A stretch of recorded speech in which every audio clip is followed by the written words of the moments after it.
This is a Huddle Sports Network broadcast. You can find us on Roku TV, Amazon Fire Stick TV, Facebook, and YouTube. Get all your sports news here first. The daily podcasts are Ken and Ken in the Morning, Lions Talk with Smoking Jeremy B, Wrestling Roundup, The Big Football Show, and more, Shield TV, Lions Villain Report, and Red Zone Rant. The afternoon podcasts are Valhalla, Grosef Sports, WCFL Dolphins Talk, The Cheap Seats, The Bodkin Show, Spirit of Detroit Podcast, and Maniacs. The nightly podcasts are Hallis Hall Report, Frozen Tundra Network, Skull Gang 365, The Huddle Sports Network Open Mic, First and 10 with Foz, Main Event Football Show, Prime Sports World, The Man Cave, Prim and Proper Sports. Spitballing Podcast, Lions Fan Cave Chat, Puckett, 313 Den Podcast, The Guys Huddle, Shots from the Sideline, Let's Talk Sports, The Michigan Truth Sports Podcast, Off the Rails, NFC Northeast, Power Hours, and Detroit Lions News. Make sure you follow, like, share, subscribe, and comment. Hope you like all the shows. Good afternoon. It is Lions Talk with Smoking Jeremy B. Everybody's here. It's Victory Monday. Woo! Let's hear it. I mean, good to see everybody. Will had to work at his job down there in Charlotte. He also couldn't watch his Panthers beat the Raiders. How sad is that?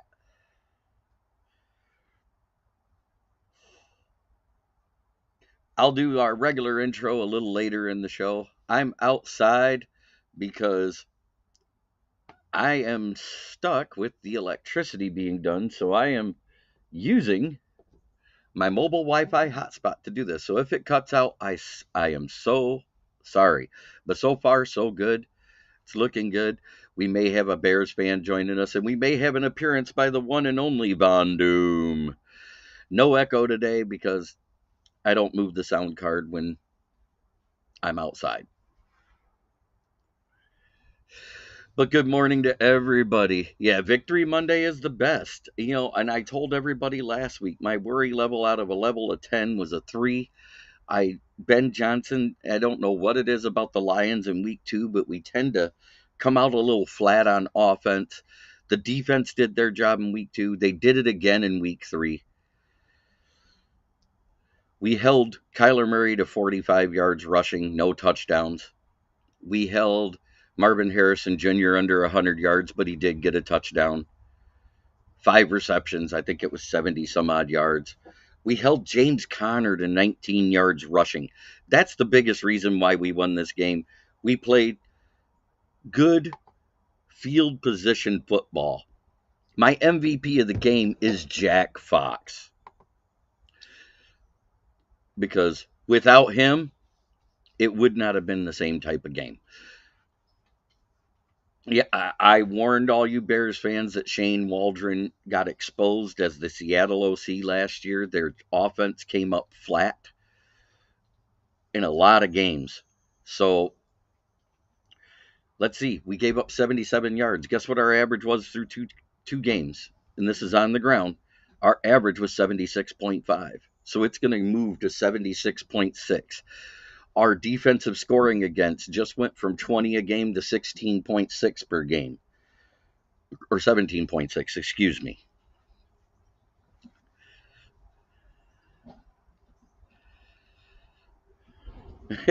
I got paid on the Harrison touchdown, so I was okay with him getting one, but only one. Yes, stopping Conner made him one-dimensional. I called that out in my review. I didn't get a chance to post it till today because we've been dealing with some issues electrically around here. I was lucky to be able to go live as a guest on a couple of podcasts yesterday. The one at 9 a.m. I haven't heard about the injuries yet. Hey, Matt Henry, I was calling out Waldron prior to the season.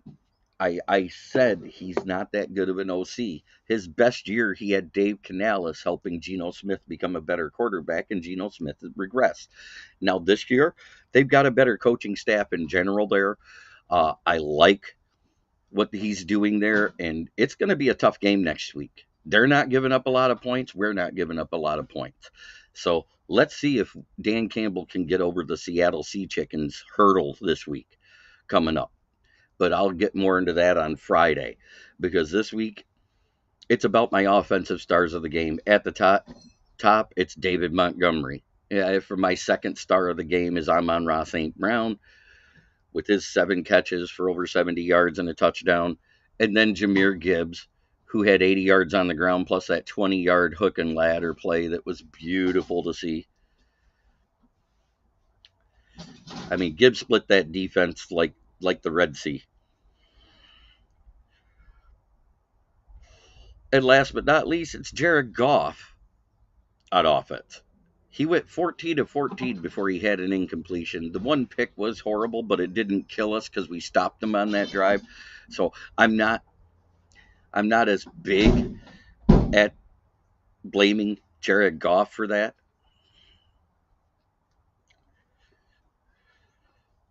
Defensively, I had Kirby Joseph, Aiden Hutchinson, Brian Branch, and an honorable mention to DJ Reader. What he was doing with the interior O line with the lean is the reason why Hutch got a sack. He was our only sack this week. We had a ton of pressure on Kyler, and early we were playing man, which is why Kyler was able to escape. We adjusted to a more of a zone defense in the second half. Everybody did their job. It was an amazing game.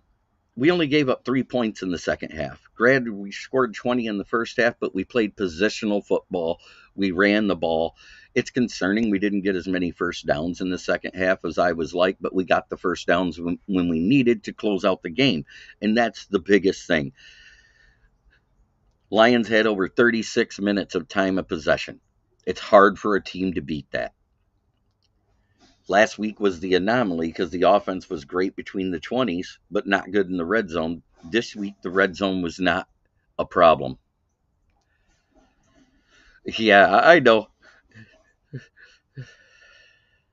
It, Goff on naked bootlegs and RPOs, it's an ugly thing to watch, but he gets it done and he gets a first down or a touchdown.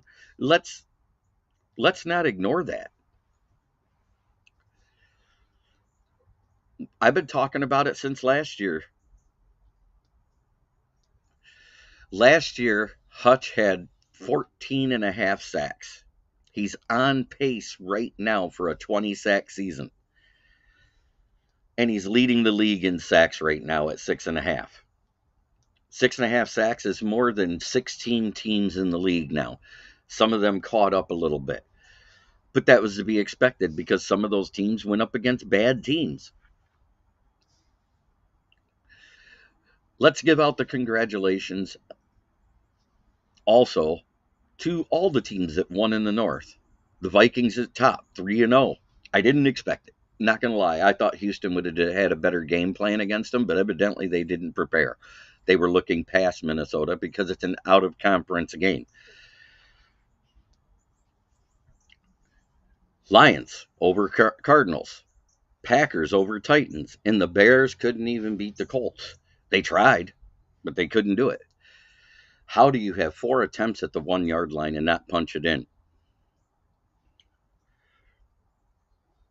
Oh, yeah. The Bears O-line is a New York subway turnstile at rush hour. That's why. And I want to give an honorable mention to the big uglies up front. And Goff handled the pressure much better this week. So as he starts to handle the pressure better, because it wasn't as much in his face. They were more coming in from the sides, and pressure counts when they get within 1.5 yards is what they count. Oh, let's see. We got a guest in here. We got Von Doom ready to talk about his offensive rookie of the year candidate, of course, and Malik Damn Neighbor. right. How about that? Them Browns are so overrated. Hey, man, we all know Deshaun Watson's a bum. He's cooked. But that Yeah. offensive line was supposed to be good. They let up 8 sacks. Yeah, and you know what? I'm going to say it now. The Browns O line has given up on Watson. You can see it every week. He's under pressure. They got lucky to get a win last week. I agree. Did you see how they played differently when Jameis Winston came in? Yeah. Yeah, they looked better, but it wasn't good enough to win. Yeah, Ben Fritter is an equipment coach and somebody that's been with the Lions staff the entire time Dan Campbell's been here. And they were applauding it because we weren't sliding as much at Arizona as we've seen with this defense in the past with other regimes. So that grass is not as great as everybody thinks it is in Arizona because that's why a lot of defenses struggle there. We didn't struggle. I saw a good defensive game plan. It came out well. Yes, Fred Peterson, it is a great day to be a Lion. Do you agree with my stars of the game? I'll give them to you real quick for the Lions game. It was David Montgomery, Amon Ra, Jameer Gibbs, and Jared Goff actually had a good game. 18 to 23, 2 touchdowns and 1 pick. Granted, the pick was horrible, but he did have pressure in his face. So I don't necessarily blame him completely, but it didn't look good. You know what I mean? I agree with what you're saying there. But And then on realistically, your running back is the only stars of the game you need. right, I know they are. And to have two of them leading the league in top 10 in rushing right now between David Montgomery and Jameer Gibbs, despite having a 2-1 record, is a good showing at how good our running game is. And defensively, I had it as Kirby Joseph, Aiden Hutchinson, Brian Branch, and an honorable mention to DJ Reader because Aiden Hutchinson doesn't get a sack without the double teams that Aleem and Reader had in the middle. I agree 100% there. And Kirby Joseph, can that dude fucking just catch a ball that's not in the end zone ever? I don't know, but I love it. I'm actually a little pissed off at that. I wanted the Lions to win, but I needed you guys to only win by 2. That way I could Yeah, have covered both parlays. I don't know who got the game ball, Brent DeWitt in Chicago, but that was funny as hell to see Caleb and Rome fighting over the game ball for Caleb's first touchdown. Well, it was Rome's first touchdown, too, though. I know, and I get it. They're both rookies, and both of them want it. They should have played a game of flipped a midget. Rome should have just flipped his ass. But my MVP of the game was the field flipper that is the GOAT known as Jack Fox. Because in that second half, if we weren't flipping that field and pinning him 4 times within the 10-yard line, we wouldn't have won that game. Do you agree with that assessment? I do agree with that assessment. One thing that really is bothering me about the Lions watching them, though, right now, you guys spent all those the picks, the freaking trades, and the freaking draft, not the draft capital, but your freaking cash capital to address the secondary. And that's still the weakness of the team. Like, you could just pick on freaking Terry and Arnold all day. And God forbid Carlton Davis doesn't do something dumb. Well, let's put it this way. They didn't give up much through the air other than MHJ on one play, and that was Carlton Davis in coverage. Now, my question for you here, because we know these are proven players that can play. Is it them, or is it freaking AG not coaching them up properly? It's a little of both, but AG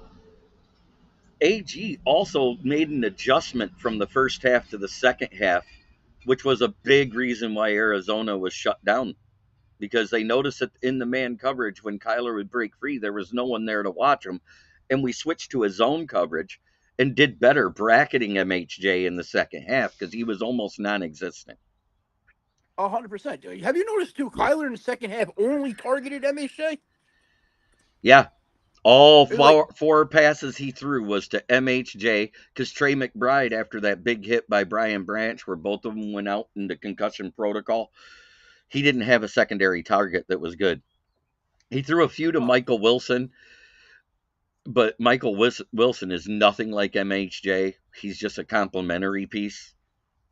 But he was open. He just exactly. couldn't catch the ball. Yeah, and Terry Arnold actually did have a great game after he got his penalty.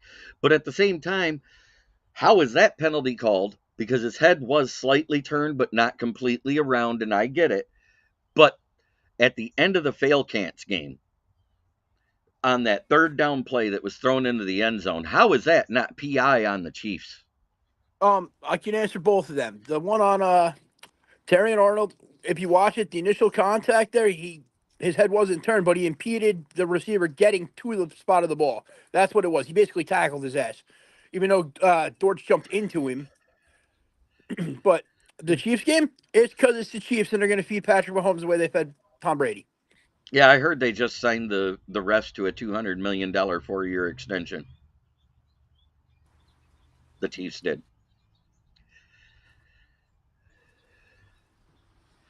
Well, that's because we switched to zone, Fred. Campbell did stay home as a spy, but that's because he was in that middle linebacker zone right behind the line, and that's what negated a lot of Kyler Murray's legs in the second half because there wasn't that open running lane.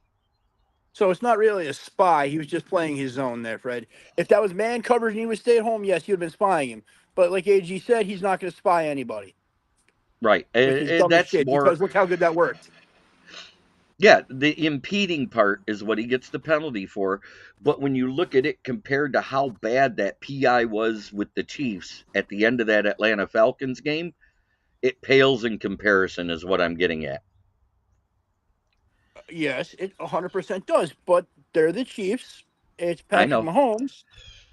They Hey, I'm bring rooting. more fans to the game of I'm football not, than anyone right now because of that little blonde chick. So of course they're going to get the calls. and I'll tell you what, I am 100% picking the Giants to win versus the Cowboys this week because Mike Zimmer's defense is trash. And yeah, God damn it. See, it really makes me mad though. Like I hate my team losing, but then Daniel Jones does what he does in the first half yesterday and fucking gives me hope, and it hurts all at the same time. Like I want a new goddamn quarterback, but I do not want to lose to the Cowboys at all. Like I don't. Well, right, Fred Peterson. The reason why Jack Campbell was there is Trey McBride ends up out of the game, so there's no threat over the middle that he has to cover in that zone coverage. So then he can focus more on Kyler. That's my point on that. There was no crossing routes in the second half. Everything was trying to go deep fly routes or go routes or posts, and Mm-hmm. we had two of the best coverage safeties back there just batting balls away until Brian Branch made the tackle on McBride, and then the over the middle was done. Mm-hmm. You know what? Speaking of that, how you just said that two of the best coverage safeties back there. I'll give you that. But did you hear that shit that Mel Kiper said on ESPN the other day about the league should outlaw? Not outlaw, but they should ban the too high safety look. Yeah, it's stupid. The too high Yeah, safety look is what stops a lot of deep passing over the middle. exactly, If you take away that too high safety, the passing offense opens up that much more for every exactly. team. I know, Screw and I him. think that's No, exactly why he said that though, because the scoring and the points are down this year. screw that. The points aren't down. Not anymore. There's a lot of teams scoring points. Don't get me wrong. Defenses are adjusting to what they can do.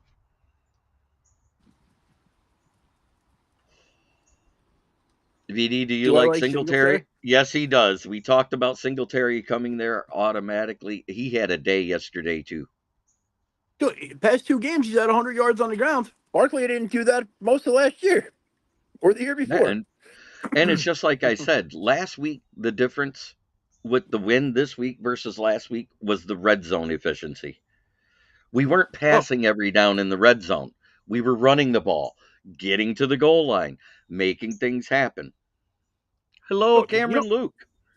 you know what? Speaking of that, right there, this week and last week, if the Giants would have just had a kicker for one field goal last week, we win that game. Or at least send it to overtime to have a chance to win. We didn't kick. We tried one field goal with our punter, and after that, we went for on every fourth down and every touchdown. We went for a 2 point Right. conversion because we couldn't trust them. And I'm telling you, if you made one, that game goes to overtime, is what I'm getting Yep. at. Oh, I agree. This team should be 2-1 right now. which I like and I Yeah. hate all at the same time because I don't think I could trust Daniel Jones to do what he did at the first half yesterday every game. I think he will versus Dallas. You know why the Giants' offense got going? Screenplays. Yeah. Screenplays And to Devin Singletary, your tight end, your Tyrone wide Tracy. receivers. And all I was like, you know what? Giants haven't done that since we had Tiki Barber in the backfield. The screenplays, the swing plays. We didn't do that. Will Vogel says Panthers versus the bye week should be a compelling game. I think the bye Ooh. week is favored as it should be. I don't know, man. Eddie Dalton, man, he looked like 15 years younger yesterday. How much better did that O line play yesterday with Andy Dalton back there? It makes me wonder, did the O-line just play good all season and Bryce Young just couldn't see the people over him? It's a little of both, I think. All right. Well, I am going to throw our intro up because I have to hit the restroom. When it comes off, will you take over about a couple topics with the chat there, Von Doom? Yeah, I could do that. All right. Thank you, brother. Here locally in the community, make sure y'all go check out Kneecap Bodies by Jeremy Jones.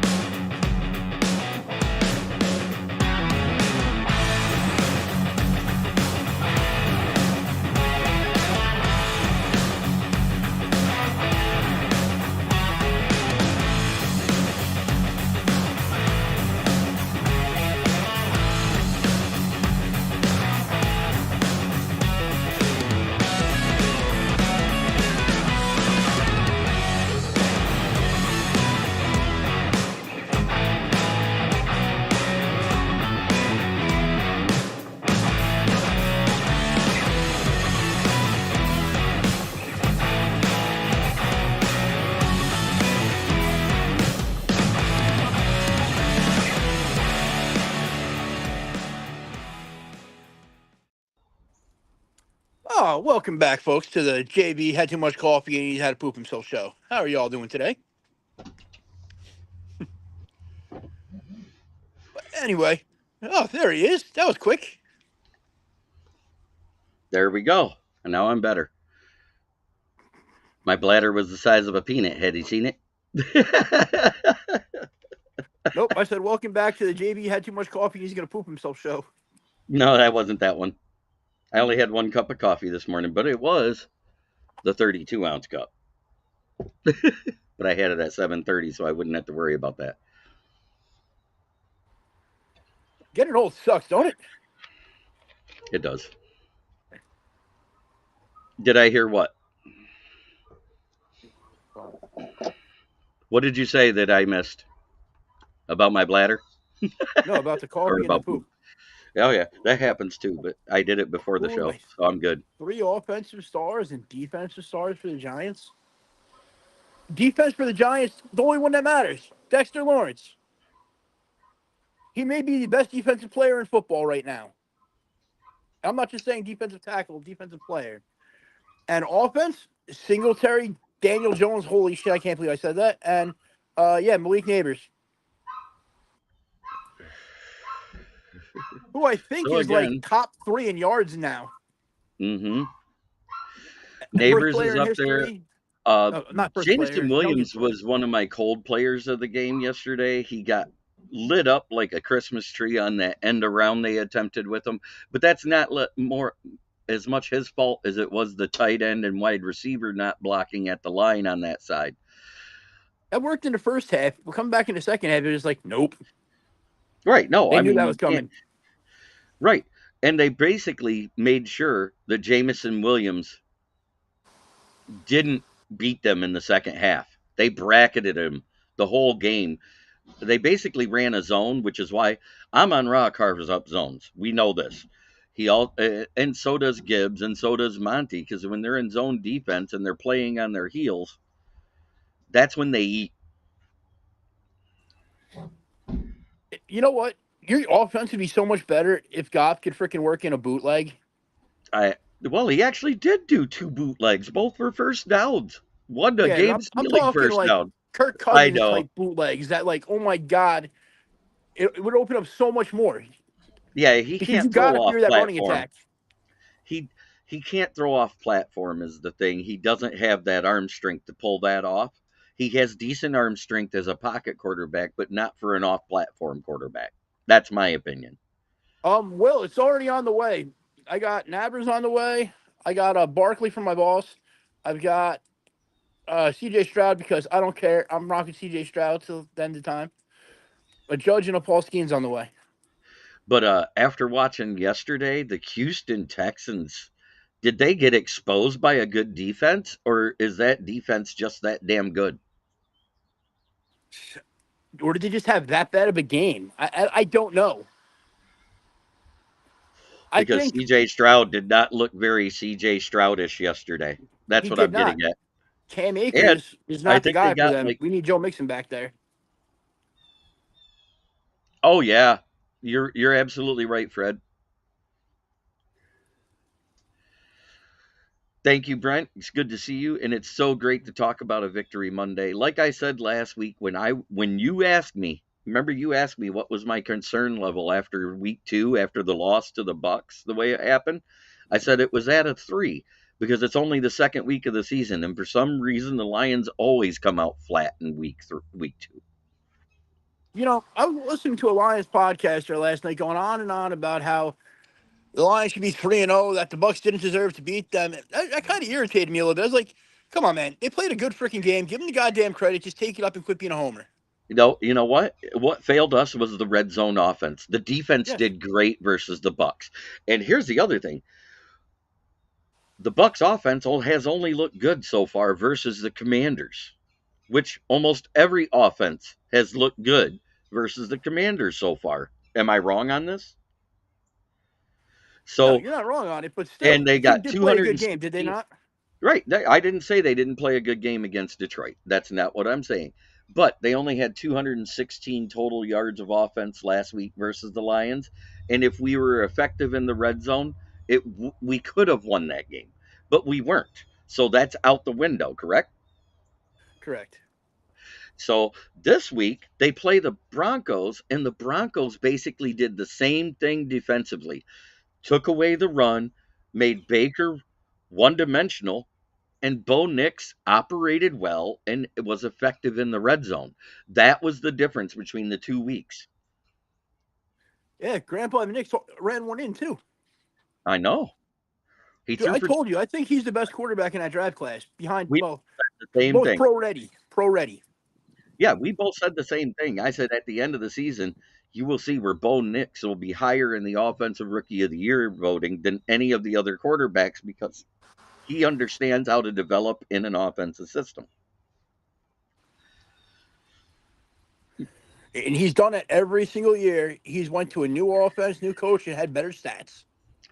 Exactly. Moonscar brings up a great point. The Commanders' passing defense gives up 8.1 yards per play. That's awful.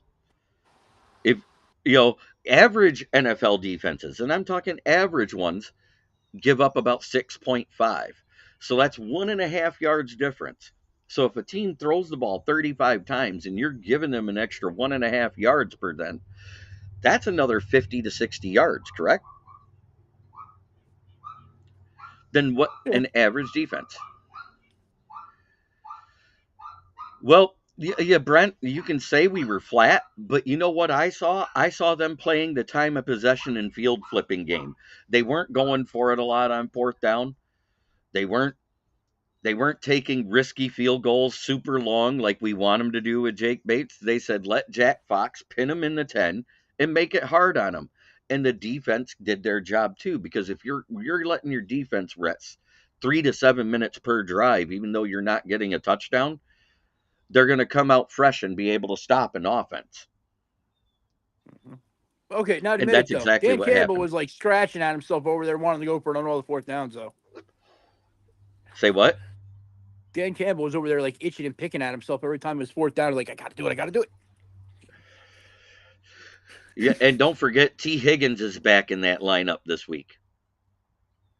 That's going to be huge versus that Commanders defense. I think Cincinnati wins it. They probably do. Like the Commanders' defense, it's not that they're bad. I think it's just that they're freaking young still. Yeah, that's basically almost a first down every pass. You're right, Brent. You know what's funny? Is the Lions are averaging giving up 5.8 yards per pass right now, which is borderline elite level defense on passing defense. And that's after getting housed by the Rams in the first week in the passing game. Don't get us wrong. I'm not saying it was bad defensive the first week. How about them Packers? Hey, they did it. They got the job done against Will Levis, who hands out interceptions like Halloween candy. Him and Anthony Richardson both. At least Anthony Richardson can run. You can take drywall out of your room, and I can't even get in the door. You got so much shit in it. God damn it.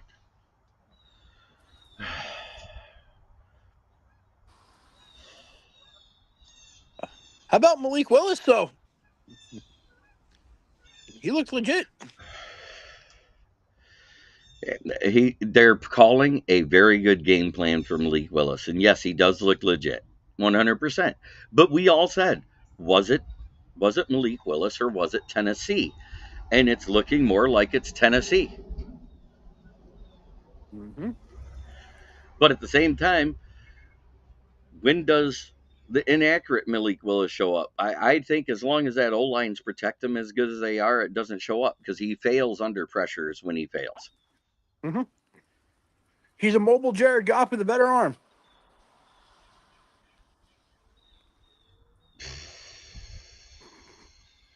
I can't even agree with that statement. When does Jared Goff fail? Under pressure. We all know Malik Willis has one of the best arms in the league. He's got a cannon. He just can't hit the broadside of a barn. Yeah, that's why I don't say he has a. If his arm was accurate, I would say he has one of the best arms in the league. You know what I'm saying? But his arm and his head is not in the same place 9 times out of 10. So he's basically Michael Vick before he went to prison. Yeah, that's more apt. You know what I'm saying? I know, but I'm just saying the Jared Goff thing, like pressure, because yeah. He's Michael Vick athletic wise, but he's Jamarcus Russell arm strength and the same head and the same head. Space Jamarcus Russell. Vic had a freaking cannon. So did Jamarcus Russell. The guy who was standing on his knees and threw it over the field goal net one time. Uh-huh. And Vic was able to go end zone to end zone from his knees, they said. I know there's a video of him tossing it up over the Silverdome. You mean the Atlanta Dome? Mercedes-Benz Stadium, right? Or whatever it is. Superdome, whatever the fuck it's called. Turnover see Titans -7 on the season. Yes, they are. Did anybody expect the Titans to be good? No. No, actually, there was some people that were touting that the Titans would be good. Well, those people are dumbasses. LOL, JB, you said what I was thinking.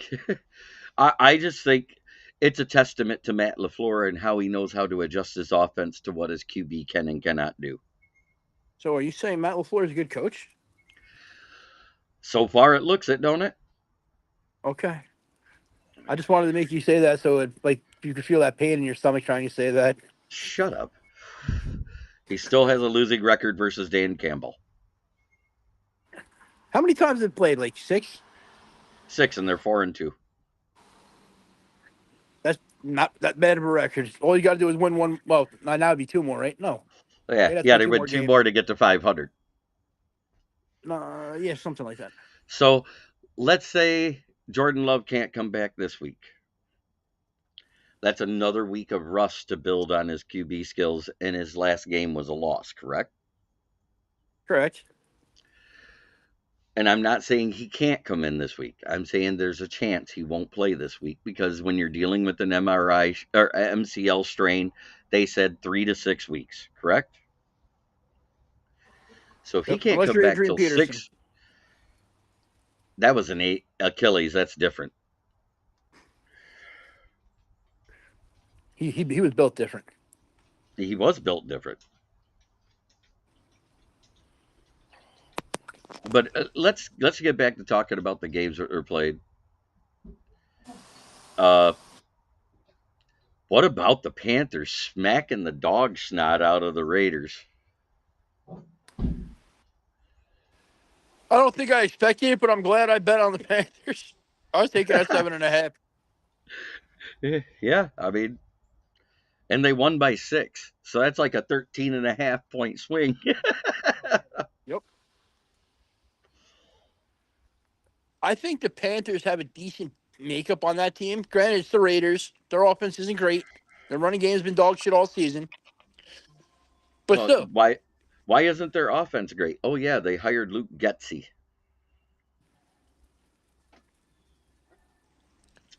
You got to admit that's a valid point. it is. And they lost 2 starters off their offensive line. And Anthony Richardson has the exact same interception to touchdown ratio right now as Will Levis. And yet they still beat the Bears. their defense held up. That's why. Yeah, especially at that goal line in the last drive. Why didn't they do an RPO? Because there was plenty of times when Caleb, if he'd have just tucked that ball back and rolled out, he'd have been free to run it in from 1 yard out. Because he's not playing hero ball. Oh, yes, he is. If you're playing There's a hero ball, he lot would of have tucked that out and went for it. Come on. He should have done the tush push, but I think they're afraid to do it because I think he'd like it too much. LGBTQB1. Just put freaking Roshan Johnson behind him. He will shove that man in. He could pick Or him up hell, and throw him in. that's what I was just thinking. Go from the shotgun and do a midget shot put. But he's not a midget. He's just a little smaller than Fields. You look at him next to Fields. Fields looks like a monster. Fields is an inch taller and 20 pounds heavier. That's That it. 20 pounds means a lot. But at the same time, look at Pittsburgh. Did I not say they were beating the Chargers? Yep, so did I. And of course, Justin Fields is going to look good there. He's going to get wins because it's Pittsburgh. They play a very physical style of football. They don't take stupid chances. And the defense is always good. Always good. And his Do stat you lines think? haven't even been crap. Yeah, Rojo is a beast. He got 3.8 yards per carry, and Swift is now at 1.9. He should not be the RB1 in Chicago, and I've said that since he got there. Swift should be used in a 2 running back set as a freaking second option as a check A down. That's it. thunder and lightning thing. A thunder and Yep. lightning thing. Just like Monty and Gibbs is here, they should be using either Roshan or Herbert first, and then Swift as the third option. You know what kind You of bothers me disagree? too a lot? No, I don't. You know what really bothers me though? A lot of these teams that have quarterbacks that aren't the most accurate but are like athletic freaks, like, the Colts, Michigan. Why the hell do they all keep trying to run a pro style offense instead of dropping into a fucking triple wing and just running a triple option offense? I know. The old veer that Marshall ran. Yes. Could you imagine Baltimore running that offense? They should run that offense. 100% they should. Oh, Swift is at 1.8. Excuse me, I was off by 0.9. I gave him too much credit.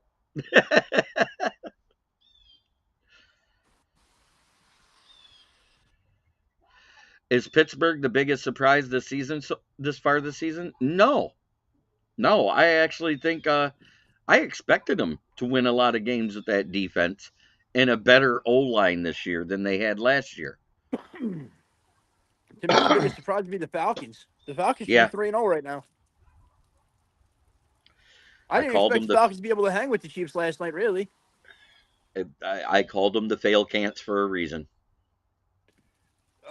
We blame the refs or they win that game, okay? I understand. But Raheem Morris is a failed head coach with the Texans. Granted, he had Davis Mills as a quarterback. The Texans, the Bucks. Yeah. Yep.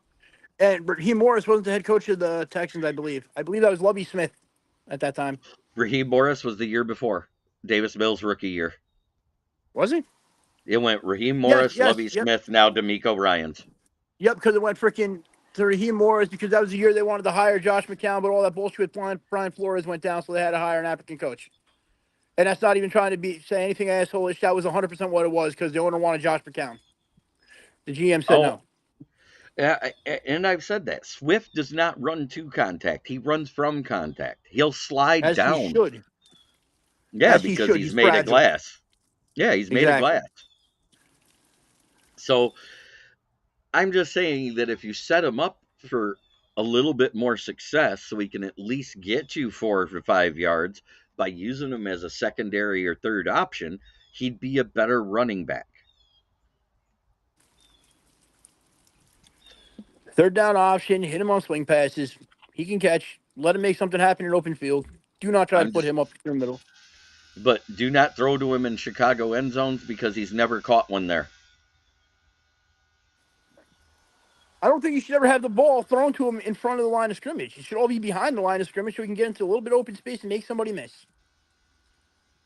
Because let's face it, their wide receivers and tight ends block better than that O line. Well, yeah. Yes, Cole Kmet can block like hell, and Rome is huge. So if he can't block somebody, there's a problem. Rome has done well. So how many wins do the Giants have now? One, right?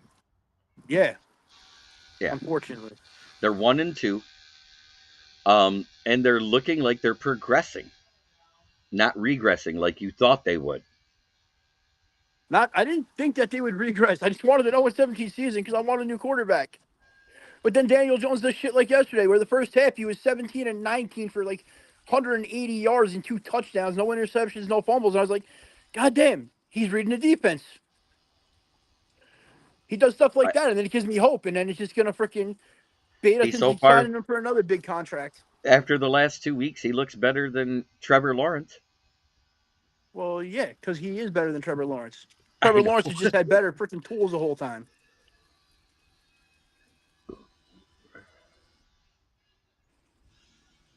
Is Is Tua Tua. Prince Rupert's drop QB a slight hit in the right place he's shattered?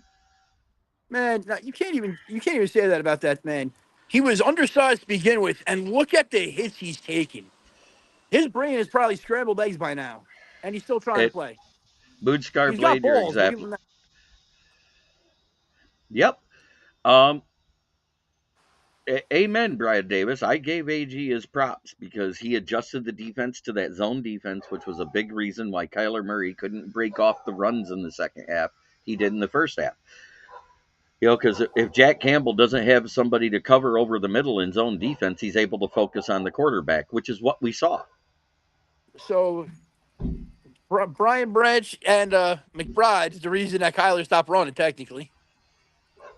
Pretty much. So yeah, Who I has could a beat you in better record fantasy at the tonight. end of the season, Giants or Panthers?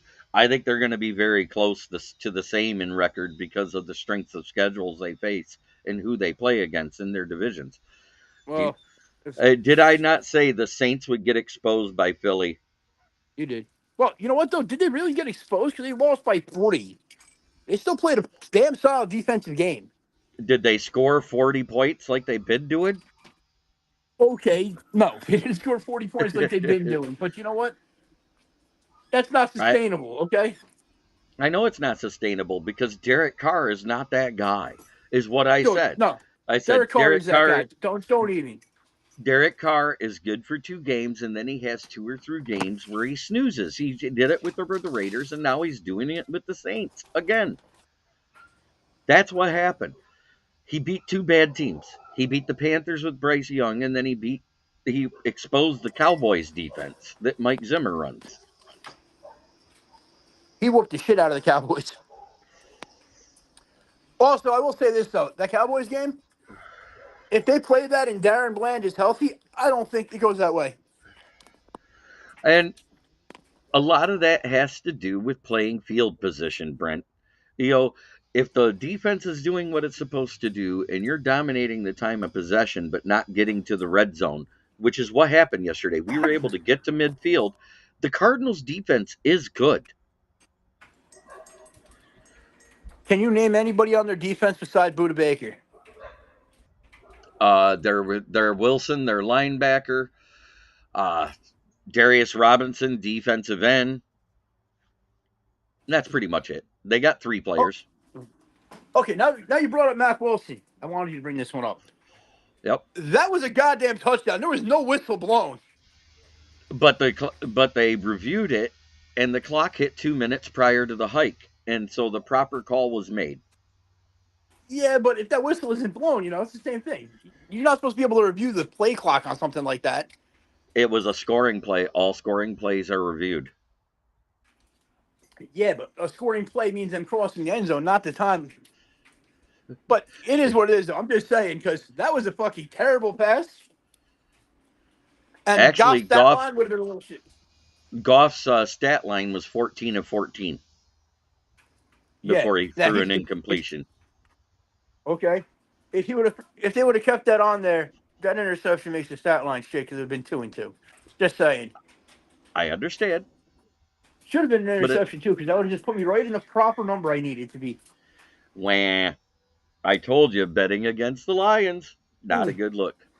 I bet the same exact bet, but I took Lions money line one, and the other one I took the Cardinals plus 2.5. Okay, so you won on the one and lost on the other. Yeah, the Cardinals one just would have paid out more. Well, that's because they weren't expected to win. Exactly.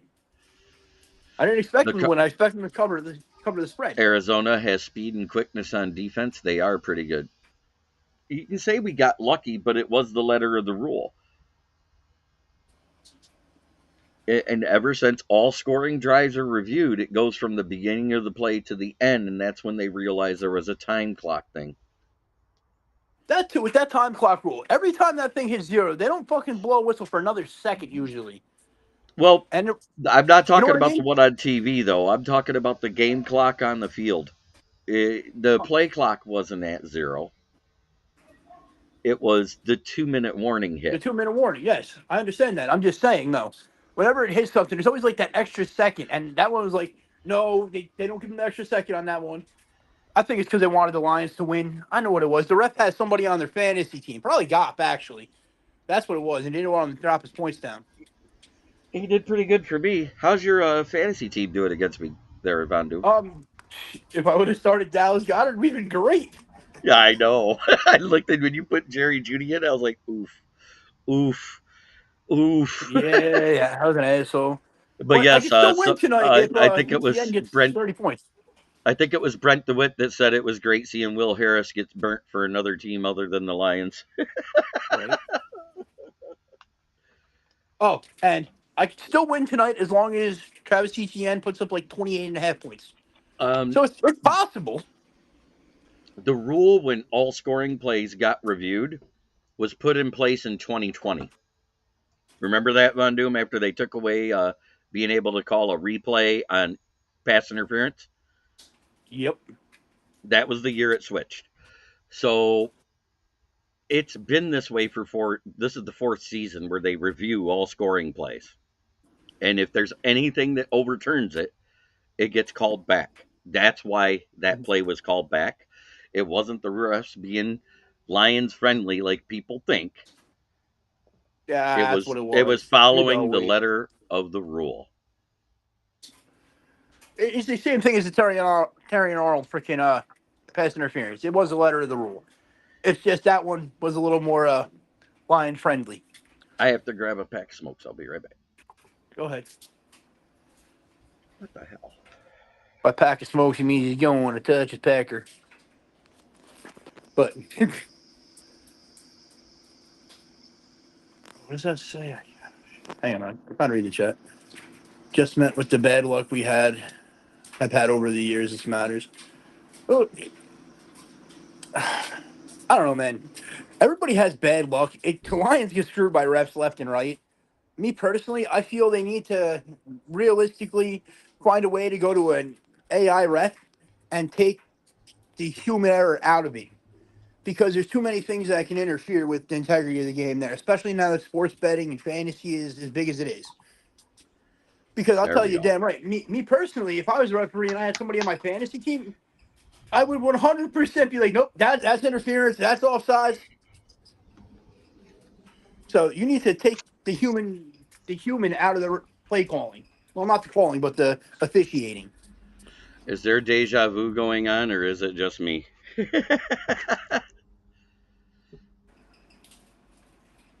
Well, Moonscar Blade, we just were. You just witnessed history No, in the making. there has never been rules that are. I thought Arnold did well in coverage. It's just stupid penalties that he takes. Other than that, he's not bad. You're 100%. Because in all actuality, when they've reviewed all the coverage plays, he hasn't given up a touchdown yet. Because you guys use him wrong. He's a very physical receiver. Stop playing him off. Play him right up at the line where he could put his hands on somebody for that first 3 yards. I understand it's the same as when Ennis Rakestraw comes back from his hamstring tightness. That's the one thing that bothers the shit out of me about AG. More than his ability not to develop people, is he doesn't play people to their strengths. Put him down on the freaking line. Let him redirect wide receivers. That is what he does. That is what he excelled at. But the 17-point lead dictated going to zone. That's the biggest difference. Yeah. We were 20 to, 3 at the half? 20 to 10, maybe? We were 10 points up. Even so, why play soft at that point? Because Carlton Davis was getting burnt by Marvin Harrison Jr. Carlton Davis is he looks better in zone than he does in man coverage to me. Right now, He does. Carlton Davis is Cam Sutton 2.0. He's getting Then you burnt. stick Carlton Davis' ass on the bench and put in Amik Arnold. Amik Robinson. Amik Robinson, yeah, my bad. But either way, he could play freaking man coverage. It's all he did in I know. freaking with the Raiders. Or I know. I've said that. just I have said, freaking is Brian it time Branch to or switch? Kirby freaking cover over the top. You know what I mean? Is it time to switch Carlton Davis to the nickelback now so he plays more zone coverages? I've said this. Or trade his ass away. I don't think they can. I think it's a dead cap hit. Yeah, you're probably right.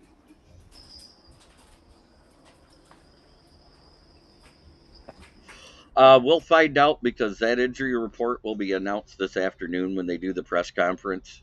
I will be paying attention. It was a freaking ankle injury, right? Yeah. At least it wasn't his back. It had nothing to do with his back. His back isn't fragile like it used to be. It's his ankle. I hope he's okay. He walked out ahead of you. He had a walking boot on. Shit happens, man. How many of us just freaking take a wrong step getting out of bed and roll our ankle and should be in a boot? The stupidest penalty was when Josh Pascal took the roughing the passer. You know what? That's just mean. He should have got child abuse freaking charges for that. Is that because of the Keebler elf? Yes. That is 100%. You cannot beat on children like that. It's not right. Right. That's the other thing that everybody forgets. We put Arnold on MHJ in the second half and let Branch help bracket him on that side. It was a good plan. The whole two. Carlton Davis getting burnt by MHJ kind of bothered me because MHJ is not fast. No, he's just a good. Yep. And it is that time. Let's go by the order of the division, and it hasn't changed. In last place, it's fuck the Bears. Go Bears. In third place, because they haven't beat a conference opponent yet, fuck the Packers. And in first place, undefeated, skull-fucked Vikings are still at the top. I hope that Sam Darnold's MRI comes back clean. He did come back in the game. I wonder if they had a witch doctor or some priest or something up there in Minnesota that got rid of the freaking ghosts. I think he had an exorcism. It might be because Sam Darnold looks like what he was supposed to be. Right. And but at the same time, he was with Kyle Shanahan last year. Uh-huh. And then this year, he's in that same system with KOC, which is of the Kyle Shanahan coaching tree. I agree with you there. But here's the thing. Sam Darnold, man, remember, coming out of college, everybody said, oh, this guy's going to be the next guy. he never had real time to develop. He got thrown right into the fire with the Jets, and he only had 1 year of starting experience in college. I know. That was the biggest thing. He had 1 year in college that was very good. No, let's not sleep on that. So they throw him in as a starter right away on a bad Jets roster. Did they Hey, not? back to back, him and Mark Sanchez, the same exact player from the same exact school to the same exact situation. But the 1 year difference was starters. Mark Sanchez was a more of a gamer than what Sam Darnold is what I saw when he was with the Jets. Because all he had was Wayne Charbet and a tight end, right? It, Yes, it, Wayne okay. Charbet was awesome, man. I don't care. One of the best white wide receivers in history. And I make Yeah, sure I say he it that way because white wide receivers and black wide receivers are not the same.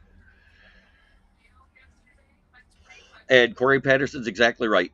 Darnold is a lot like our QB. If the situation is right, he's good. But Darnold never been on a real good team until last year and this year. Those are facts. Mm-hmm. And that Vikings defense is legit. I said all the time, if Darnold can shake the ghosts, this Minnesota team might be a lot better than everybody thinks. Hey, I said from the jump that he was going to beat out J.J. McCarthy and be the starter there. I know you did.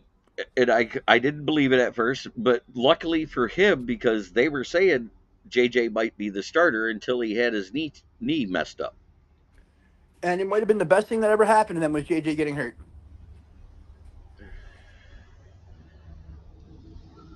And as shitty as And that sounds, J.J. is not that last guy yet. last but not least, it is time for our paying sponsor because that's what helps pay the bills. It's Brandon Service right at the corner of South Grand Traverse and West Atherton Road in Flint. Flint, where the water's shit, but the tires are good. Stop in and check us out. Used tires starting at $40 and up. New tires, call to get your quote, 810-233-8230. Talk to George, Red, or myself to get your quote. If you mention this ad and you're buying a set of tires, you get $10 off your set unless your name is James Burgess, who was the 500 sub winner. He gets $25 off his set. Virgie James. But this has been Lions Talk with Smoke and Jeremy B. and Von Doom for a change. Yeah, I hop in when I can. And I appreciate it. Tune in tonight. It is the Monday Mashup. Will you be there, Von Doom? Probably. All right. Unless I'm able to do some adult activities, then no. So I said all along, until the Bears O line doesn't look like a subway turnstile, Caleb Williams will and the Bears will struggle offensively. Caleb Williams did look better. He did one thing that Justin Fields never could do his first year in the NFL, and that's throw for 300 plus yards. Okay, we'll admit this. Caleb Williams is a better passer than Justin Fields was. Yes, I've said he would be, but I also said he'd struggle with that O line, and so far it's rang true. They're 1-2 for a reason. They got money to spend in the offseason, so they should be able to fix it. Yes, everybody have a great day.